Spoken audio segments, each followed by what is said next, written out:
अस्सलाम वालेकुम, welcome to binary classroom. और आज की इस क्लास में हम लोग टेबल्स और उसके इतने तरह के एट्रीब्यूट्स होते हैं। ये हमारा लास्ट लेक्चर है HTML का बाय द वे। तो हम इसमें टेबल्स पढ़ेंगे, ये हमारा आखिरी टॉपिक है। टेबल्स क्या होते हैं और उसके बाद उसके जितने भी किस्म के एट्रीब्यूट्स हैं वो तमाम चीज़ें ये हम लोग इसी लेक्चर में देखेंगे। तो टेबल्स HTML में काफ़ी इस्तेमाल होते हैं, थोड़े से टेक्निकल भी हैं लेकिन ईजी हैं। बस एक दफ़ा अगर आप इनके टैग्स समझ लेंगे तो आपके लिए कोई मुश्किल बात नहीं होगी। तो अगेन हम लोग सबसे पहले इसकी तरह डेफिनेशन रीड कर लेते हैं। सो लिखा हुआ है tables are a very important tag. हाँ जी, काफ़ी इंपॉर्टेंट टैग है इन द HTML में। अ table consist of rose and column. हाँ जी, टेबल्स के अंदर आपको मालूम है कि कुछ रोज़ होती हैं, कुछ कॉलम्स होते हैं, इनकी इंटरसेक्शन से ही वो टेबल बनता है। The data in a table is more readable. Data के अंदर और टेबल के अंदर जो डेटा होता है वो काफ़ी रीडेबल रहता है। आप चाहे किसी का रिकॉर्ड लिख रहे हो, कोई नाम, एड्रेस, कोई रिज़ल्ट, वो टेबल की फॉर्म में लिखा जाता है ताकि वो रीडेबल रहे। अब इसके अंदर जो कुल मिला के जो हमारे पास टैग्स इस्तेमाल होते हैं, जो आपको देखने को मिलेंगे, वो ये 4 ही होंगे। ठीक है, मोस्टली 3 ही इस्तेमाल होते हैं लेकिन चौथा किस लिए होता है वो भी मैं आपको बता दूंगा। सबसे पहले तो है टेबल का टैग। हाँ जी, क्योंकि बना ही टेबल रहे हैं तो टेबल का एक टैग है जिसके अंदर आप मुकम्मल टेबल को रैप अप करेंगे। This tag is use to define a table. जो टेबल का टैग है टेबल को डिफाइन करने के लिए काम आएगा। उसके बाद ये वाला जो नीचे वाले 3 टैग है ये इस्तेमाल होते हैं कंडीशनली। सबसे पहले है TR। TR का मतलब होता है टेबल रो। जब भी आपने रो बनानी है टेबल के अंदर तब आप TR लिखेंगे। इससे भी आसानी के लिए जब भी आप कुछ भी टेबल के अंदर लाइन लिख रहे होंगे वो आप TR लगाएंगे। उसके बाद TD होता है टेबल डेटा, यानी कि टेबल के अंदर जो डेटा लिख रहे होंगे। लेट्स सपोज मैं रोल नंबर लिख रहा हूँ तो रोल नंबर 1, वो जो 1 होगा मैं वो TD में लिखूँगा। TD stands for table data. इसके अलावा एक TH भी होता है। ये काम बेसिकली करता है TD वाला, लेकिन TD और TH में फ़र्क ये होता है कि TH जो होता है वो हेडिंग के लिए इस्तेमाल होता है, यानी कि T heading, table heading. TH stand for table heading, कि थोड़ा सा बोल्ड। आपने देखा होगा ना, जब भी हम टेबल बनाते हैं तो उसका जो ऊपर वाला हिस्सा होता है, जैसे लेट्स सपोज मैं रोल नंबर और नेम स्टोर करा रहा हूँ तो जो रोल नंबर और नेम में लिखूँगा सबसे फ्रंट पे ऊपर वो थोड़ा सा मैं मार्कर के साथ या मोटा करके लिखते हैं। तो ये सेम वही काम करेगा TH। और TD जो है वो उसके अंदर जितना भी डेटा होगा बाकी वो लिखने के काम आएगा। तो हमारे पास कुछ एट्रीब्यूट्स भी हैं टेबल के। एट्रीब्यूट्स से पहले मैं आपको एक टेबल बना के दिखा देता हूँ, फिर इसकी तरफ आते हैं एट्रीब्यूट्स की तरफ। तो यहाँ आते हैं और ये हमारा वही जो है लेक्चर चल रहा है। अच्छा जी, बॉडी के अंदर ही आप लोगों ने टेबल बनाना है। तो टेबल बनाने के लिए आप लोग टेबल का टैग इस्तेमाल करेंगे। टेबल का एक क्लोजिंग टैग भी होता है टेबल, और इस चीज़ के अंदर आप लोग वो तमाम डेटा अपना लिखेंगे। तो यहाँ पर टेबल के अंदर अभी मैंने आपको बताया कि कौन सा टैग इस्तेमाल होता है। सबसे पहले TR का टैग इस्तेमाल होता है, टेबल रो का टैग इस्तेमाल होता है। इस टेबल रो के अंदर आप लोग अपना तमाम डेटा लिखेंगे। जो पहली रो होगी उसके अंदर आप लोग हेडिंग देंगे। तो मैं यहाँ पर लिखूँगा इस टैग के अंदर TH stand for table heading, और इसको क्लोज भी कर देंगे TH। अब लेट्स सपोज मैं यहाँ पर रोल नंबर लिखना चाहता हूँ तो रोल नंबर लिख दूँगा।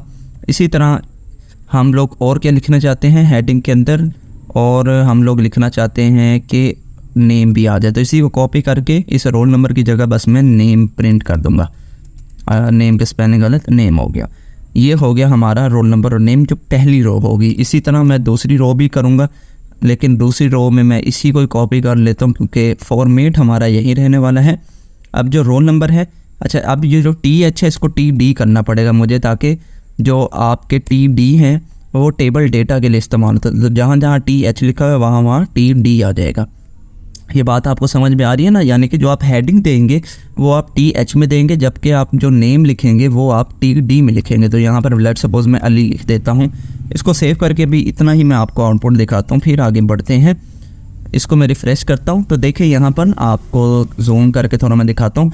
तो यहाँ देखिए रोल नंबर और नेम मेरे पास थोड़ा बोल्ड करके दिख रहा है, और जो 1 और अली है वो आपको थोड़ा सा लाइट में दिख रहा है, यानी कि नॉर्मल में दिख रहा है। तो ये टेबल हमारा बन चुका है। अब इसके वो जो बॉर्डर्स हैं वो नहीं नज़र आ रहे आपको, लेकिन वो भी अभी आएंगे। वो किस तरह लगाए जाते हैं वो भी मैं आपको दिखाऊंगा। लेकिन अभी इसमें हम थोड़ी सी और चेंजिंग करते हैं, थोड़ा सा इसके अंदर डेटा 1-2 और ऐड करते हैं, ताकि थोड़ा हमें फीलिंग तो आए ना कि हमने टेबल बनाया है। ठीक है ना? तो इसको हम लोग थोड़ा आगे कर देते हैं। यहाँ रोल नंबर 2 लिख देते हैं और अली की जगह यहाँ पर उस्मान कर देते हैं, उस्मान लिख देते हैं। और उसके बाद हम लोग यहाँ पर आके अगेन रोल नंबर 3 लिख देते हैं और इसकी जगह हम लोग क्या लिख देते हैं, अकबर लिख देते हैं। सेव करते हैं और अब आते हैं इसको थोड़ा सा रिफ़्रेश करते हैं। तो देखिए अब थोड़ा सा आपको फीलिंग आ रही होगी कि ये एक टेबल की शक्ल में है, लेकिन अगेन वो जो बॉर्डर नहीं आ रहे वो कैसे आएंगे, उसके लिए एट्रीब्यूट इस्तेमाल होते हैं जो हमने ये पढ़ना है। तो बॉर्डर एट्रीब्यूट है हमारा सबसे पहला, जिसके अंदर लिखा हुआ है the border attribute specify the thickness of the border of the table. Table tag के अंदर अगर आप बॉर्डर इज इक्वल टू कोई भी नंबर दे देंगे आप, तो वो बॉर्डर लग जाएगा। इसको मैं लगा के भी दिखा देता हूँ आपको।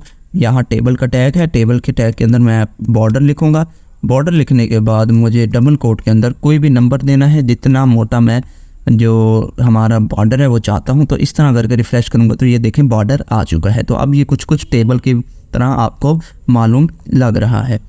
ठीक हो गया। उसके बाद हमारे पास और कौन सा हमारे पास एट्रीब्यूट है, उसके बाद हमारे पास एट्रीब्यूट है कुछ ये कॉलम स्पैन और रो स्पैन। तो ये बड़े कमाल के एट्रीब्यूट है।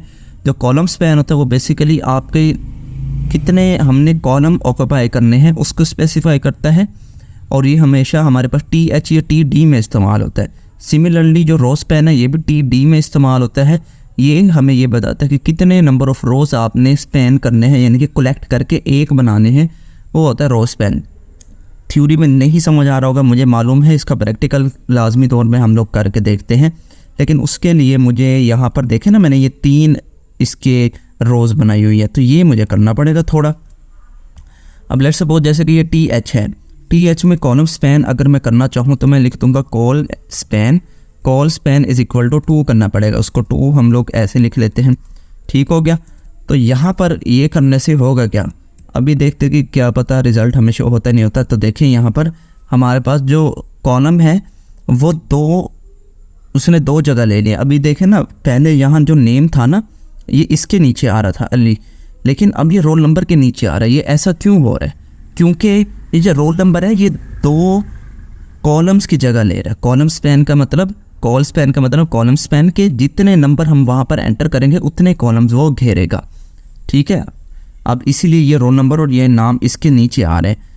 तो इसको हम लोग अगर 3 करेंगे तो ये 3 ले लेगा, लेकिन तीसरा क्योंकि कॉलम नहीं है तो वो कोई चेंज नहीं दिखने को मिलेगा।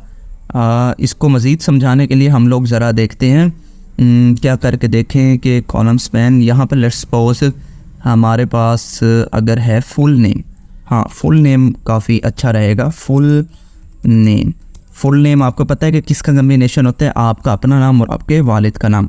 तो अगर मेरे पास कुछ ये सीन है यहाँ पर कि मैंने अपने नाम के आगे अपने फादर का नाम भी लिखा हुआ है, जैसे कि अली अहमद लिख देता हूँ, और इसी तरह उस्मान के आगे उसके वालिद का नाम लिख देते हैं उस्मान असगर।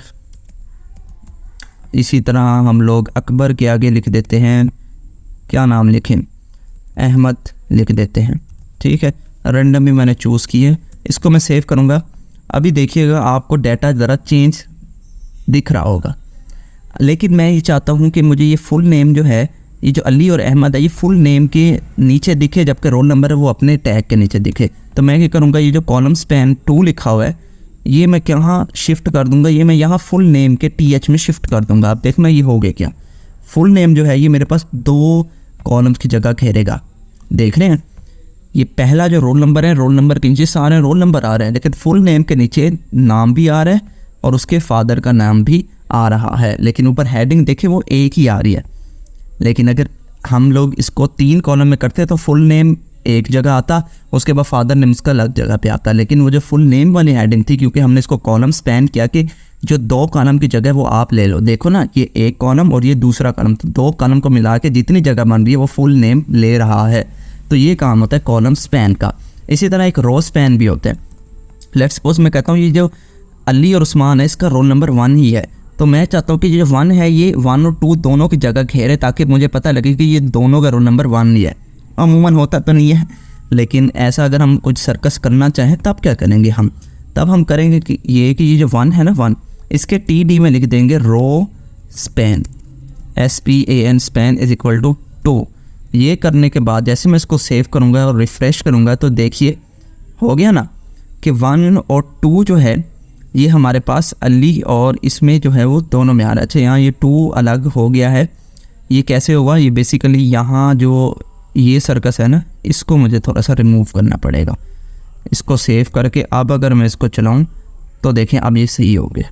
ठीक है, अब ये यहाँ पर हुआ क्या कि जो रोल नंबर 1 है ये किसको एलोकेट हो रहा है? अली को भी और उस्मान को भी। देखें ना, इसने दोनों की जगह घेरी हुई है, जबकि जो रोल नंबर 3 है वो अकबर को असाइन है। तो जब भी आपने रोज़ को 2 या 2 से ज़्यादा रोज़ को एक बनाना हो तब आप कौन सा एट्रीब्यूट इस्तेमाल करते हो? Row span. और जब भी आपने 2 या 2 से ज़्यादा कॉलम को एक बनाना हो तब आप कॉलम स्पैन, कॉल स्पैन जिसको कहते हैं वो इस्तेमाल करते हो। तो अली और उस्मान में मैंने रो स्पैन यूज़ किया था तो उसका आउटपुट आपके सामने है। सिमिलरली अली और अहमद, ये जो 2 कॉलम है इनके दरमियान मैंने कॉलम स्पैन इस्तेमाल किया था फुल नेम के अंदर, तो आप उसका भी रिज़ल्ट आप देख रहे हैं कि 2 कॉलम की जगह एक है। आई होप ये समझ में आ गया होगा। ठीक है, तो ये मैंने किया था रो स्पैन, किधर गया? ये है कॉलम स्पैन, और ये मैंने किया था रो स्पैन। तो ये हमारे पास काम होता है कॉलम स्पैन और रो स्पैन का। सो आई होप आपको ये टेबल का भी एट्रीब्यूट समझ में आ चुका होगा। काफ़ी आसान थे, कॉलम स्पैन था, रो स्पैन था। तो अभी के लिए फ़िलहाल इस वीडियो में इतना ही। हाँ जी, हमारा सिलेबस जो है वो ख़त्म हो चुका है, बुक जो है वो वाइंड अप हो चुकी है। सो इसके बाद कोई लेक्चर नहीं आएगा 9th की क्लास में। हाँ, कोई अगर हमारे पास फ्यूचर में। तो अभी के लिए फ़िलहाल इस वीडियो में इतना ही। मिलते हैं किसी नेक्स्ट वीडियो में, तब तक के लिए अल्लाह हाफिज़।